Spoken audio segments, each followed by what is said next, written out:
Greetings and salutations. I hope everyone is doing well, and welcome to today's upload. Before we jump on into it, a couple quick links.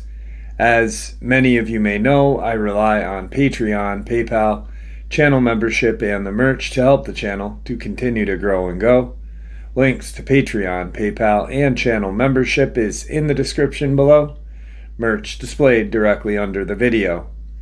Also, Dogman Frightening Encounters, Volume 1 through 3, the audiobook versions. They were written and researched by Tom Lyons, narrated and produced by me, Jeff Nadolny. These audiobooks are available on Audible, Amazon, and iTunes, links to which are also in the description as well.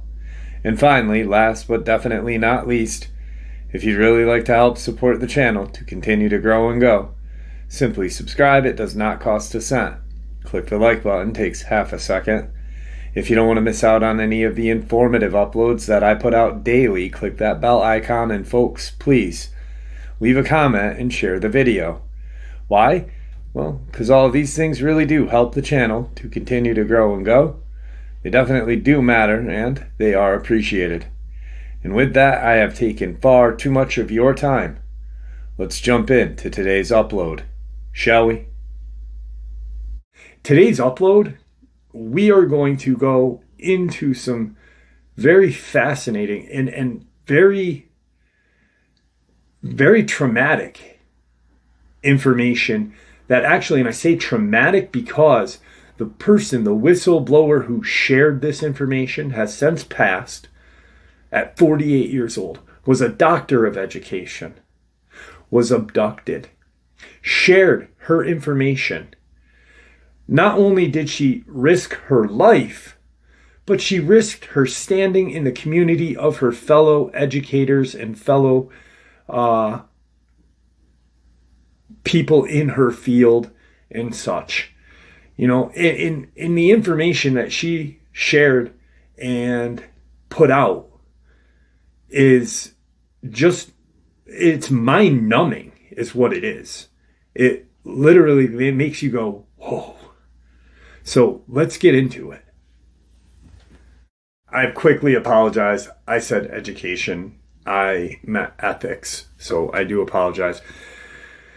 Dr. Carla Turner focused on psychology and ethics of those alleging that they had been abducted, visited, probed, and tormented by extraterrestrials. I'm going to share with you who she was. So not only was she brilliant, but she really just, she passed away of cancer in 1996 after being threatened for her work. She was just 48 years old, my age. And she really wanted to let everyone know exactly what was going on out there. She focused on psychology and ethics of those alleging that they had been abducted, visited, and probed, tormented by extraterrestrial beings. As a former college instructor who held a doctorate in Old English Studies as well as a BA and MA, earned in both American and England respectively, Turner gave her heart and soul to help those trying to make sense of the things that did not make sense. Dr. Turner lost her battle to breast cancer in 1996, but her legacy to the paranormal field is all but not forgotten. So that is who we are going to look at some of her work right now, and some more, actually, a lot more. And well, this is pretty intense, and like I said, it's mind-numbing if you really just take a chance and think about this. And I know all of you will, because you guys are just like I am, the people that watch this channel daily just want to hear and grasp so much more than what is being fed to us on modern news, YouTube AI channels that claim they are, real or whatever. There's too many AI channels that are ruining this field, and I think people need to address it. People who have been doing this research and work like I have, and I'm not gonna name anybody because I don't want to put anybody on the spot, but I think well, I can. I name one person, Jimmy Petnito. He really feels the same way I do, and I'm sure there's others out there. So let's get into it. Keynote. Dr. Karla Turner was a dedicated and compassionate woman who helped many abductees come to terms with their abusive alien experiences and was not afraid to tell the truth, no matter how bizarre it may be or sounded. Karla has appeared on the Montel Williams Show and other programs to discuss her research. She passed away as a result of a particularly deadly form of terminal cancer. She will be missed. Some suspect that her cancer was induced via radiation received from abductions, but this cannot be confirmed. This is rather extensive interview that I am going to share with you guys right now with a lot of amazing information. Question. You are widely regarded as one of the leading experts in the field of UFO and alien abduction research. How did you get started in the study of these things? Karla. Our family knew nothing about the phenomena when we started having UFO sightings and abduction encounters. Being a researcher, I turned to the UFO literature for an explanation. When I absorbed what was available, I found no answers that I felt were trustworthy.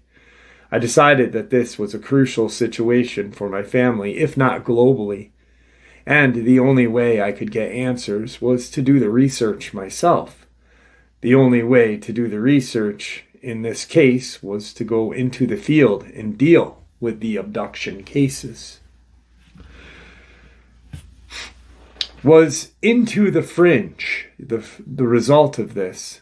That was her first book she wrote. Actually, Into the Fringe was not a result of research to gain answers. It was more of an account of my family's awakening to and coping with these experiences during the first year and a half, when they were very intense. It was not until after that I started to branch out and work with other people.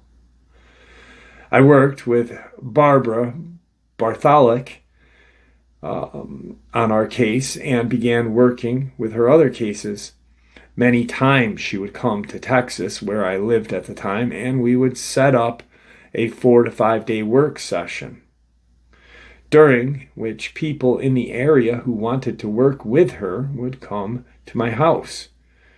She would interview them and place them under regressive hypnosis there. I began to learn by acting as her assistant. We've been finding in a lot of cases, the experiencer's parents, sometimes their great-grandparents, have had the same type of encounters that they have. Is that what you found in your family, Karla? Yeah, definitely. Transgenerational. In Elton's family, Elton, Dr. Turner's husband, this is a pseudonym given Casey in the book, Into the Fringe and Taken. They no longer feel it's necessary to protect his identity. Before Elton's grandmother passed in 90 and 91, the family knew she was near the end of her time, so they asked her to tell some old experiences and videotaped her response for posterity.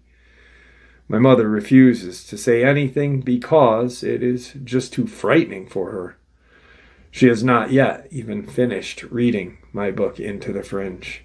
Each time she reads a page or two, she becomes so upset that she cannot go any further, which tells me that there is probably a reason for her feelings.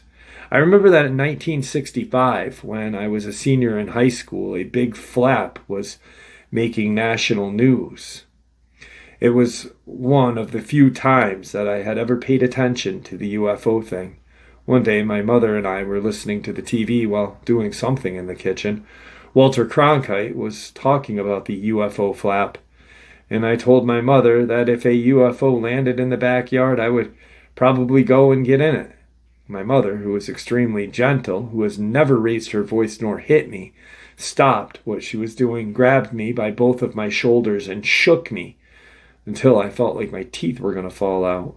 All the while, she was saying forcefully, "You swear to me you will never, ever, ever get near one. Don't you dare even say that." It was the only outburst I have ever known my mother to have in my entire life. I now know from my research that extreme response like that to this phenomenon are often indicators that the person has had their own experiences. Question. You mentioned the use of hypnosis, which has been the subject of a lot of controversy. Some of the other researchers have said that people under hypnosis can come up with scenarios that did not happen in order to please the hypnotist. Some have said that multiple levels of experiences where one can break through screen memories and ferret out buried memories that are different are articles of the process of hypnosis. What is your opinion about those issues? Carla. I think those positions are completely unattainable. They grow out of what I call armchair research. I don't conceive you will find them being imposed to anyone who has actually had an experience. If they have been through them and want to come back and talk about what happened when they undergo hypnosis, to look at what they consciously remember, then we can have a dialogue. Right now, they are speaking without knowledge. They are speaking hypothetically, and their opinions are based on erroneous understandings of the phenomena, of the experiences, and of the control exerted upon abductees during their experiences. It's easy to philosophize any number of explanations, but that does not mean that these explanations have any relationship to what really is going on. Also, there are bad hypnotists and good hypnotists. A bad hypnotist probably can follow up a number of things.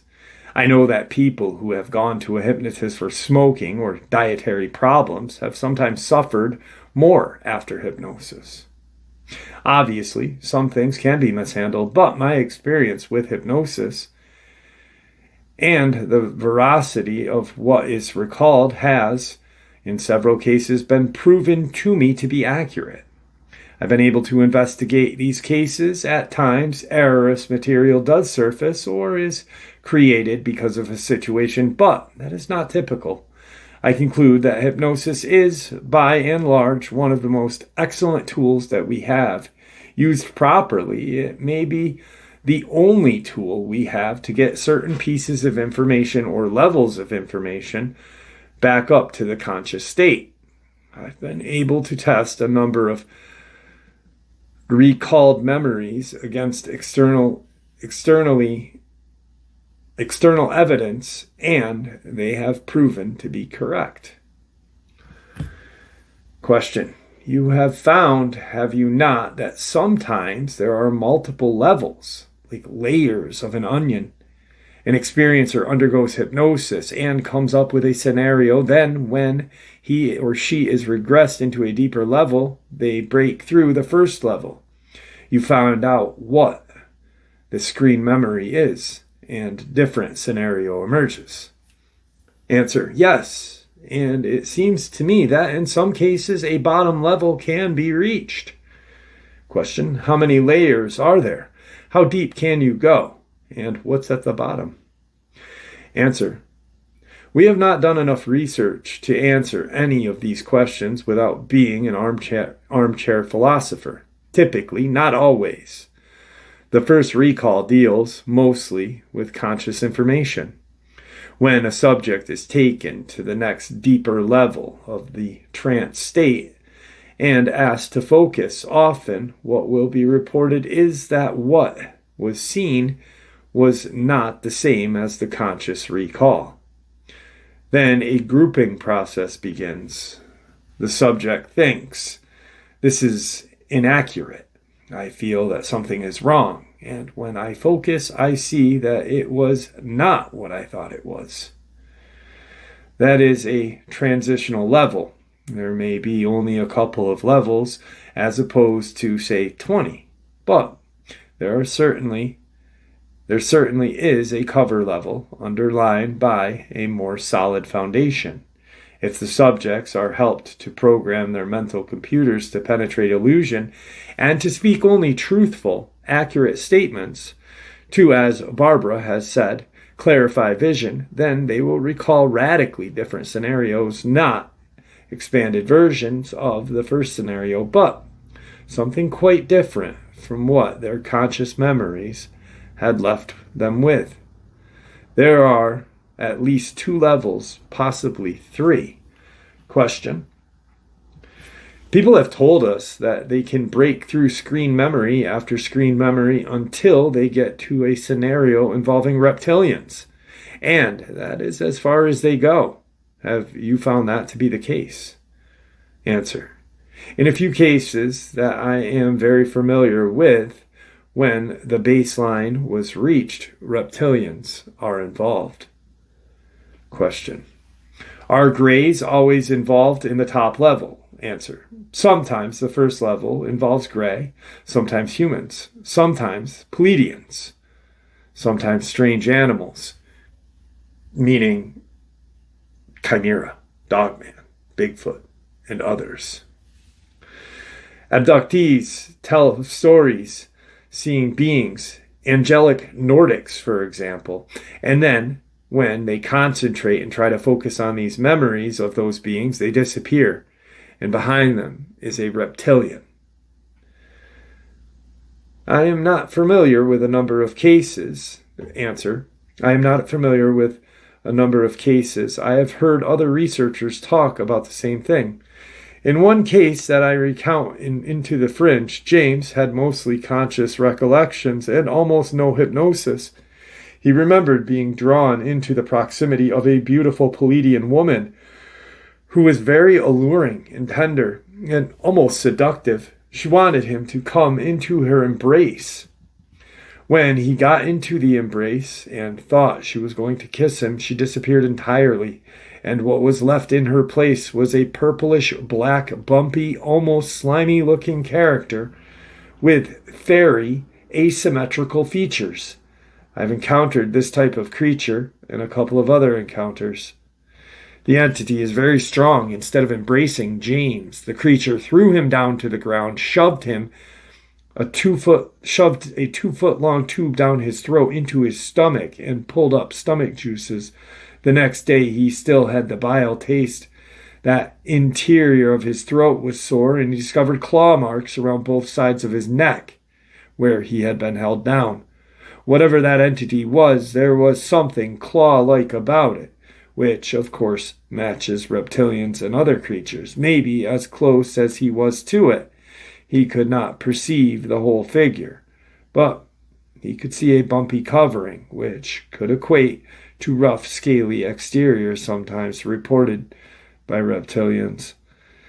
It is described as bumpy, rigid, bony, strong, clawed. Question. Apparently, these beings have the ability to project different images. Answer. Some say that they transform, that they mutate or change their own real forms. I don't accept that as accurate. I do believe they really look like a blonde, and they do something to trick you, and then they suddenly look like a reptilian. I think that what they alter is human perception. They certainly can project false images, just as Ted Rice's grandmother, was shown her dead husband so that she would consent to an encounter. Ted's grandfather had been dead for 6 years, and in the middle of having the encounter with what she thought was her restored husband, that image disappeared. I suppose because the aliens wanted to get the emotional juices from her, and she saw a reptoid atop. We also have heard experiences about military people being present during abductions, and when they focus on them, they change. Bud Hopkins tells a experience about a person who had seen a military policeman. He wondered why on earth the MP was there and tried to focus very carefully on him. When he did so, that military police officer changed before his eyes into an officer of high rank, and then into a Nazi officer. Under regressive hypnosis, Barney Hill, who, along with his wife Betty, claimed to have been abducted by Reptilian and Gray from Zeta, also reported seeing German Nazi military officer on the craft working with the aliens. This is suggestive that the CIA more or less inherited the alien collaboration agenda that is initiated by the Bavarians in or around 1933. The aliens cannot allow us to be involved with them in our normal state of mind because we would be under our own control, and that is not what they desire. Here's some further statements from Carla on the subjects that are just, and I have more of something else that we're going to dive into too, so it's not just Carla's information, but, she talking about going under hypnosis. People have seen dogmen aboard these ships and other things. There's a experience where a family was having dinner in Florida, I believe. They're having dinner. It's a beautiful night, and outside of their picture window in their living room, they're in their dining room, so they can see into the living room. It's a nighttime setting. Bright light, like the sun is out, and they go out into the front porch and they look down the road where this bright light is, and what they see are dogmen coming off of the ship, or creatures that look like a bipedal dog. And if you heard my really in-depth video on the cynocephaly, I truly believe that they were, just like when the Gray and Reptilian landed here, or not landed, came through a portal. I do not believe that they landed. I think they used portals to get here. And I think they can fly through our atmosphere. But when they came to Earth, they were seeking something other than human control. They more or less wanted to, my theory is get away from it all. Then people call them the cynocephaly. After years of trading and bartering with humans, they were treated very badly, and there was, battles that had happened. Just like in Them and Us, when Danny Vinderman, he talks about how Neanderthal, eventually, they hunted humans through a certain period of time, and then all of a sudden it bottlenecked, our race bottlenecked, it came very close to extinction, and then some way, somehow, we started to hunt the Neanderthal and wiped them out. So these cynocephaly, or alien canine-like creatures, proceeded to go into the mountains deeper. They talk about India and stuff like that. And then eventually they started to not want to do anything with humans, not even trade with them, but torment them, hunt them. So very, very interesting.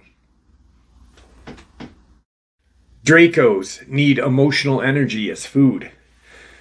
Evidently, a body that has a soul energy in it, one that absorbs certain kind of emotional energy, is more nutritious than a flat body that has not been through the life process. Let's say that an 8 or 9 year old, you have lived some already, and you have some emotional storage going on already. If they took your nutrients, yummy body, for their use, they put your soul material into a cloned body that has not had life experience, then they can let you go through several more years in that body and build up emotional energy in it. Then it will be ready for them to consume, and they can continue the process again for many times. Psychic vampires and induced emotional trauma abductees are put through other kinds of programming and compulsions. The only commonality that you can see in all of them so far is that they all cause great upheaval and produce great amounts of emotional energy and maybe tastier bodies, but certainly immediate energy production. Now, on a live stream, someone had brought up vampires, and I believe that I do possibly believe, if you look at the Dracula, let's say Dracula or whatever, a vampiric creature, it supposedly has the ability to fly, has the ability to kind of cast this mysterious whatever onto people. And, so here's my thought. And they suck blood. I don't believe that they suck blood. I believe what people see is what they want those people to see, right? I believe that the flight or turning into a bat is quite possibly a real Draco. Draconian is different than a Draco. Dragon, is winged. Draconian, more bipedal human, still reptilian. So there's that kind of tie-in, but then you have the weird complexion, this whitish, greenish, kind of gray reptilian creature would be that color, right? And then the energy, the vampirism on the energy would drain you, just like that's your life. Essentially, your soul in life, in energy, is your blood. So you're drained. So, and then I think that's what they want us to perceive, not mainstream, but the creatures as they are doing this. A theory. Once again, we are talking about a science based on theories. And to me, that theory makes a lot more sense than some dude in a cape, hunting people, turning into a bat, sucking blood, but it just, like she said, in many, they can put what we want into our head. They put what they want into our heads. And I talked a lot about this on a live stream, and I did an upload about it. And I encourage people to research, not just watch YouTube in, how she says, armchair researcher. No, research. Look up this inorganic beings. The University of Hawaii, beautiful thesis on inorganic beings, and it talks about these dimensional creatures that feed off of our emotions. They love it, and they will cast what we are fearing or what we presume to be afraid of, or what they presume us to be afraid of. They put that into so let's say I'm walking through the woods. I don't like crawlers. I am terrified of crawlers. I don't ever want to see a crawler. I've had some pretty crazy experiences in my life. But if I saw a crawler, I think that would be it. I think I would probably urinate myself and run like hell. and hope that I got away. I had two things trailing me one time when I was up where Tom Mezek disappeared. And to be honest with you, and I never thought about this until right now, sharing this with you.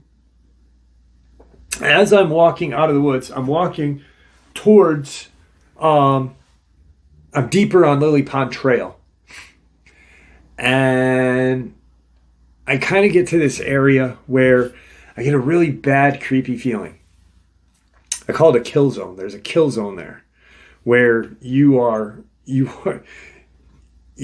this kill zone. The high, everything up there has the higher advantage. You are freaking centered down. You look up and there's just woods above you, 30 to 50 feet.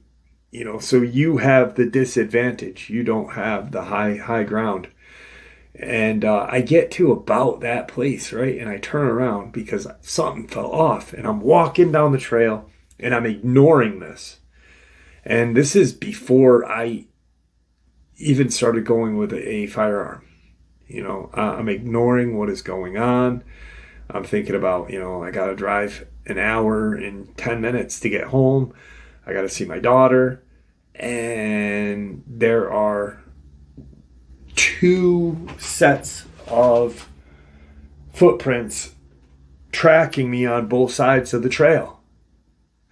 And for some reason, the only thing that came to my mind was the creature, the crawler, not Dogman. And at that point in my research, I thought that all missing 411s were caused by Dogman or Bigfoot. I didn't even put together portals or anything. So we're talking a couple years ago, 4 or 5 years ago. And all I thought about was crawlers. Holy shit, I think there's 2 crawlers behind me walking. And when I got to Lily Pond parking area is when I heard them break off and go back the way they came. That, in my eyes, would be possibly an inorganic being using that, or who knows. So that was psychic vampires, how the aliens might control leaders. Personally, I believe one can control political leaders more easily with implants. Now, if they wanted to use their own souls, perhaps to inhabit the body of a politician and work full-time through it, that could be done. Perhaps they could simply take the soul out and stick in another soul. They have the ability to retrieve what we call a soul, to store it into a container and put it into another body. They can put it into another body as they wish. I don't believe that. I mean, like I said, there's things that I believe with this theory in her research, but I don't. I don't believe that these creatures, demons don't have souls, and these things are fucking demons. This is my own theory. You don't have to buy my theory. You can buy hers. You know what I mean? Or have your own. That's the whole thing on pseudoscience. I truly believe that these creatures, these alien creatures, are demonic. There's Aleister Crowley, perfect examples.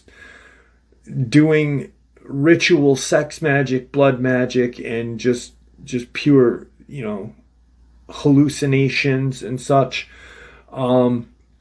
Summons a creature he calls Lamb or Lem. And what does that creature look like? A alien gray. A spitting image of an alien gray. Bulbous head, except his, I believe, is wearing like kind of this like robe. But you summoned a demon, Crowley. You're talking to a gray, buddy. So that's my own view, my own theory. And that theory is done through research, by looking at something and researching. And that's why I encourage research, because by doing that, my theory and anyone's theory, by researching it and coming to a conclusion I believe is a heck of a lot stronger than just, sitting and taking somebody's advice or words. Look into that. Look into those words. Don't take it for granted. Especially nowadays with all the, real AI stories or whatever, it's just so disheartening. Anyway, back to this. There are some things that I'm not going to talk about just because of YouTube. Any positive ethical ETs. I don't expect there are intelligent forces that can contact or inform us, perhaps to help us help ourselves. I don't understand that. I do expect there are intelligent forces. So yeah, Nordics have supposedly helped humans. Heck, Brad, perfect example. Brad, his experience with Daniel. Him and his best friend are hunting in the woods, and Dogman, all of a sudden, this, as he would describe it, the most beautiful person he has ever seen, an angelic being, blonde hair, 6 something. And Brad's a big dude. Brad's not a small dude. Brad's a big guy. And this angelic Daniel creature, person, whatever you want to call it, was bigger than him. That could have been a Nordic. I believe that to have been a Nordic or an angel. So if there's good aliens or bad aliens, demons, can't we interpret the good ones, the Nordics, as angelic? Underground alien bases. And I like how they didn't put military or deep. Abductees report seeing other humans in these facilities being drained of blood, being mutated, flayed, dismembered, or being stacked lifeless like cords of wood. Some abductees have been threatened that they, too, will end up in this condition if they do not cooperate with their alien captors.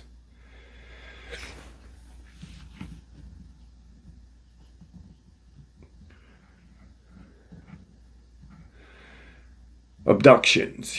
Aliens come into our homes and temporarily remove young children, leaving their distraught parents paralyzed and helpless. In cases where the parent has been able to protest, the aliens insist that the children belong to them. Let me figure out a way of... I'm not going to do this one. Obviously, we know that aliens SA people. But it's not really... I'm not going to go too deep into that one. Just because I don't like going too deep into those. I'll read it personally, but it's a sensitive subject for many people. Painful and terrifying medical procedures. Aliens or demons perform extremely painful experiments or procedures on abductees. Say that these acts are necessary, but giving no explanation why abductees' eyes are painfully removed from the socket,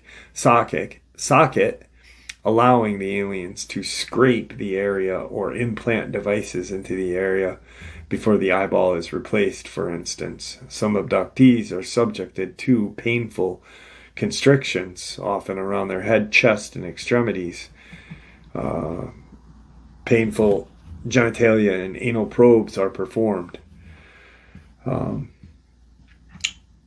Prophecies, alien prophecies, so-called alien prophecies.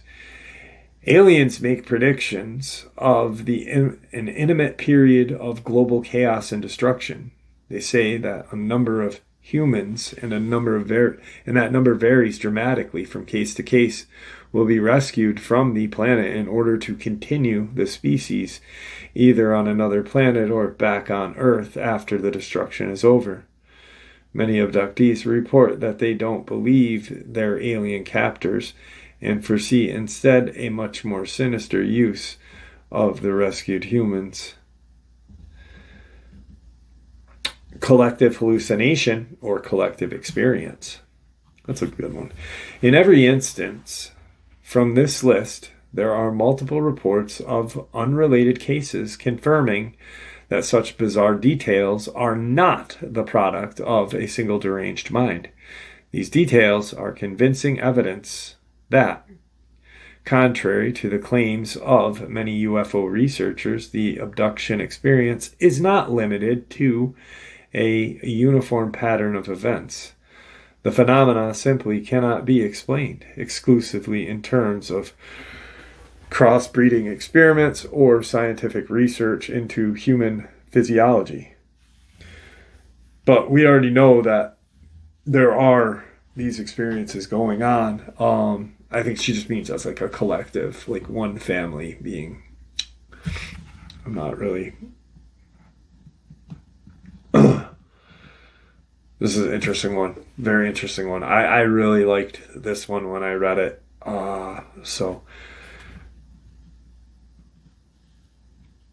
Spiritual enlightened. And it becomes clear from these details that these beings who are doing such things cannot be seen as spiritually enlightened. With the best interest of a human race in mind, something else is going on, something far more painful and frightening. In many abduction encounters, there is a theory current in the ufology research that says abductees who perceive that experiments in a negative way only do so because they find themselves aren't spiritual or psychologically advanced. Person with higher cosmic development or have positive alien encounters. So the theory goes.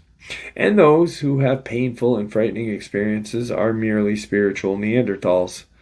This is a pet theory of researchers who claim that aliens, whether objectively real or not, serve as mirrors for our spiritual nature in an individual or a species-wide basis. Stryber has voiced this theory, for instance, in Majestic, where he says, "In the eyes of the others, the aliens, we who have met them saw ourselves, and there were demons there." So Majestic 12, there were demons there. That, my friend, is scary. Having worked with so many decent, honest, positive-oriented abductees, however, I believe this theory is wrong. It is worse than wrong. It's despicable as blaming a victim for a violence committed against them. This attitude leaves many abductees feeling undoubtedly violated, first by the aliens who took them, and then by the UFO researchers to whom they turn for explanations for help. But it's easy to understand why such a theory would be popular. Humans have a deep need to believe in the power of God, power of good. We need for the aliens to be good force. Since we feel so helpless in their presence. And we need for some superior force to offer us hope for salvation, both personally and globally. When we consider the sorry state of the world, I think these creatures or aliens know all about this. So, I don't know. Once again, I disagreed with her on something else, but not a lot of things. But, what he's saying is, are they spiritual? Stryber is saying, no, these things are not spiritual enlightened. These things are not. She's talking about the abductees. She's not talking about the aliens. So maybe she misunderstood. But Stryber is saying, in the eyes of the others, the aliens, we who met them saw ourselves, and there were demons there. That makes a lot of sense. You just, like, that's not saying, hey, the abductees are demons. No, what it's saying is we've seen them. We see ourselves in them a little bit, but we also see demons. You got to think, my own personal belief on this, and I was talking to the same person that I talked to earlier today about how I wanted to do kind of broaden the horizons on things. We're talking about the Anunnaki. Now, some, myself included, have read, and many of you, that these Anunnaki look like reptilians. Some, when reading the book of Enoch, those who have read it know exactly what I'm going to say.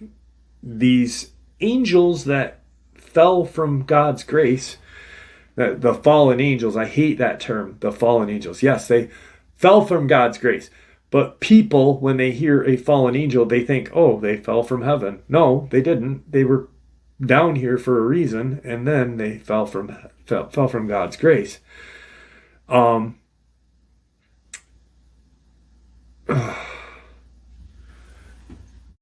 apologize for that. I had like a zillion things going through my head at once.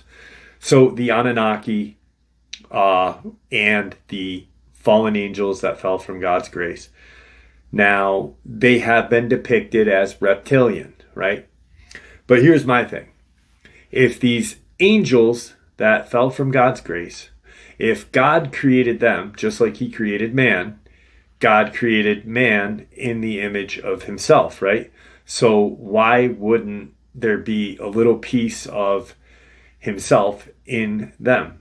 So then when they fell from his grace, they then became demonic. So then when the abductee saw these creatures eye to eye, he would see just that little piece of himself in them. It could be, I mean, to me, that makes a little more sense of this. The Stryber, though, Whitley Stryber comments on a reputed video of a military interrogation of a reptilian gray alien at Area 51. Stryber showed extreme rage and stated in essence that he was astonished that one of these creatures could be in such a situation. Interrogated one of the most evil, and that the interrogation was one of the most evil acts in humanity. Stryber relate time to time, again in his writings, an absolute stark terror and evil he encountered in relation to these aliens.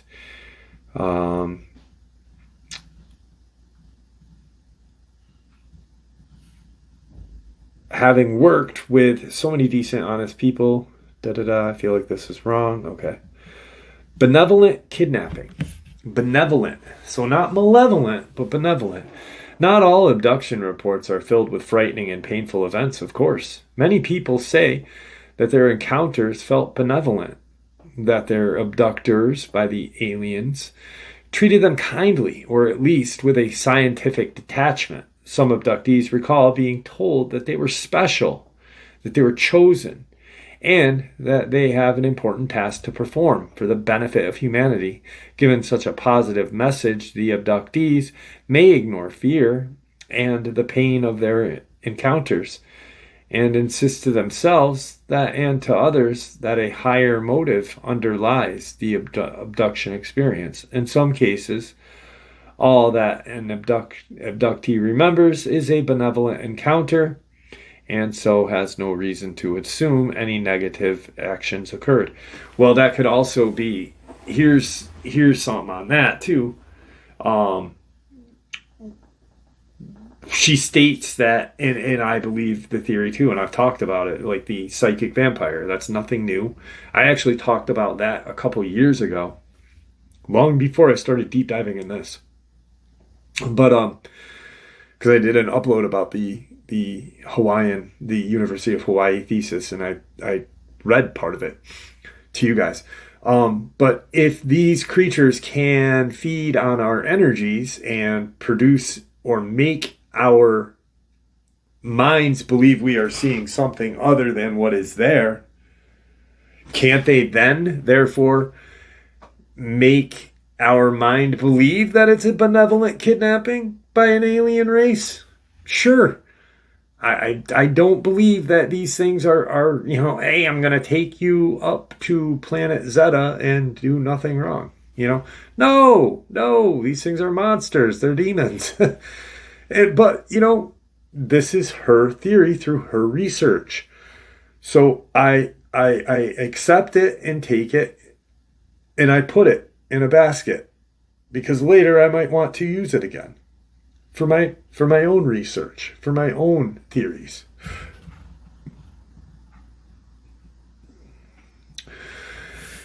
This is one of her strangest reports that she ever had gotten. And I've actually shared this experience because it's terrifying. It is a terrifying experience. A man in his late 40s came to us to explore several alien-related events that were in his life. And in the interview, he told of a strange, although not apparently alien-oriented episode that had haunted him since childhood. When he was 10 years old, his grandmother came to visit him in his home, and since the house was small, she shared his bed on the first night of her visit. During the night, the boy was awakened by a loud male voice. He could not understand what the voice was saying, but it sounded angry and was addressing the grandmother lying beside him. The next morning, he asked his grandmother, "What was that voice in the bedroom last night?" His grandmother, with tears in her eyes, pulled him tightly to her and said, "That was the devil." She said nothing more about the episode, but she did insist that her son take her back to her own home immediately. It was an unreasonable request, and her son tried to talk her out of it, but the grandmother was adamant. And finally, the son agreed to take her home the following day. The entire family made the trip over 100 miles back to his grandmother's farm, and within an hour of their arrival, the grandmother suffered a massive stroke and passed. Ever since that event, the man had felt a heavy burden of guilt associated with his grandmother's death. Yet, there was no conscious reason for him to have felt that way. The entire event was poignant and mystifying, but in all the alien encounters he had subsequently undergone, he had felt that the aliens were his friends and were helping him expand his psychic abilities. This is more on the psychic vampire. This is more of those questions. Carla. Yes, now we are getting to why may be the crux of the harvest. That may be that they not only need emotional energy, but also at least one faction. And I would be tempted, if I were to guess, that they would be reptoids, actually, yes, use physical bodies. They are trying hard to get us detached from our bodies by telling us they are containers. Why? Because they eat our bodies. If a cow knew you were going to eat it, you wouldn't want to tell the cow, if they could understand your body is not important, it does not matter.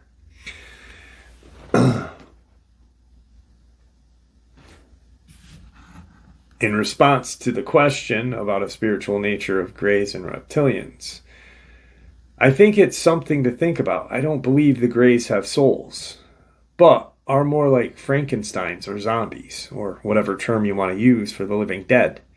When I have been with them, I have had an overwhelming feeling that they are not alive, that they are dead. Val Valerian puts it this way. Val Valerian was a supposed alien who interjected himself in the United States government and such like that. That they have an anti-life field. So they are alive, and they are not. And I do not agree with that whole that they are zombified. No, they are just a tool for the Draco. You know, Draco would be one of the most powerful alien life forms out there, supposedly. Especially if they're demonic, you know. The Gray would be like its helper, like a Willy Wonka and the fucking Munchkins, you know. So I do believe but I don't believe they have souls. So maybe that's why she got that dead feeling. Anything without a soul is a dead, almost gives a dead feeling, right? And mind you, I respect all of this person's research. I respect all of Dr. Carla's research. And like I said, I'm going to keep things that I do not agree with and put it in my storage box for when I may agree with it later. But I think just from my research alone, I do believe that, you know, and it wouldn't be research if we agreed with everything that we heard. Once again, that would be being an armchair researcher and buying every AI real story we hear.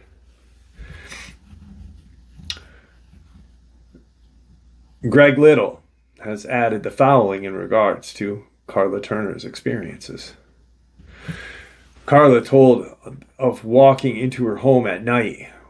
When being grabbed hold of her arm, the creature told her it was her mother, but Carla stated that it looked like a giant grasshopper. Another time, Carla was coming home through her backyard when she felt like she had been hit by an electrical fence. I wasn't feeling right. I wasn't moving right. There was a glow everywhere. I stopped and I saw 4 gray beings standing side by side in my backyard. I assumed I was having a hallucination, but I'm awake. Why? I felt I could see through them, and they talked to me telepathically. Greetings, we are your ancestors, they said. We are part of you, but we are real. We couldn't move as I normally do. I couldn't move as I normally do, Carla states. Then 2 females behind me came up close. They started to buzz. They are giving you some instructions, they told me. Carla and her husband have become involved in a variety of MUFON investigations, and they become investigators for MUFON. Investigators since uncovering their memories as well as conducting a variety of their own investigations. They have somewhat specialized in cases of SA by aliens that have been influenced in popular books such as Intruders, Missing Time, and others. The modern aliens associated with SA now appear to fall into the 3 broad categories. The traditional grays are nearly always present. Male grays seldom engage in, but some female grays do. The grays often connect bizarre devices to the body parts of the abductees. Then there are more sinister creatures described as reptilian, grasshopper-like, mantis-like, and mammalian-like. These creatures whose organs are described as ice cold. And then it just goes into more of the essay stuff. But there's some other interesting stuff too right here. We'll share this with you guys right now. All right, so I'm just kind of wanted to talk about something really quick. Now, there's supposed this thing called, or a race, Merovingians, 13 bloodlines of the Illuminati. And that bloodline, these creatures were supposedly the beginning of that 13, the Illuminati's 13 families. Supposedly these Merovingians were an alien race or a demonic creatures, 13 of them, and each responsible for the Astor, the Bundy, the Collins, DuPont, Freeman, Kennedy, the Lee, the Onassis, the Reynolds, the Rockefeller, the Rothschild, the Russell, and the Van Dunn families. Now, the Merovingian are technically European royal families. Now, obviously, these families are older than, pretty much they are the ruling class, not even a 1%, the 0.5%, so, but these Merovingians were supposed creatures, four-legged creatures, demonic creatures. That's scary. And we've seen like these European bloodline, the royal family. We've all seen they shapeshift. Here's something. What if Princess Diana, and this is just going, what if she uncovered that old Chip, or King Chip himself, King Charles, was a reptilian. She was unaware of it, heard the rumors, and found out, boom, one day she comes in and there's old Chip in complete reptilian form. Maybe that's why she was taken out. Who knows? But we can see the connections. We can see the connections. They are here. They are deep. There's a reason why Hitler, when he was doing his evil, was obsessed with the alchemy and other kinds of magic and power. So it's all just really scary. And that just leads me back to I know y'all hate this book. You probably hate it by now, but Them and Us, Danny Van Drimeny, and how he explains. I thought it was kind of interesting how Dr. Carla had said that the scientists, or researchers, the researchers were senseless Neanderthal. Yeah, the title of this book, Them and Us, How Neanderthal Predation Created Modern Human. I thought that's kind of interesting and kind of funny book, because how Danny Van Drimeny describes them just like the cryptids that we are fascinated with on a daily basis. An animalistic muzzle, very strong consumption of meat, hunts humans at night, eyes that can see in the dark, that glow, just more and more, it's and then he looks at why has every culture since time immemorial had a story or diagram of these creatures. Well, because they're real. Because this is real. And I think the more we know about it, the safer we might be. Who knows? And there you have it, folks. I hope you all enjoyed today's upload as much as I enjoyed sharing it with you. I'd like to thank you for supporting the channel. It is your support, after all, that helps this channel to continue to grow and go, and what gives us all a place and a chance to share our experiences and theories judgment-free. Everyone is simply treated with the respect that we deserve. Please stay safe, happy, healthy, and ever vigilant, keeping an eye on our children, pets, family, and our friends. These creatures are real. These events have happened. Share this information with those you love and care about, and it may just help save their lives someday.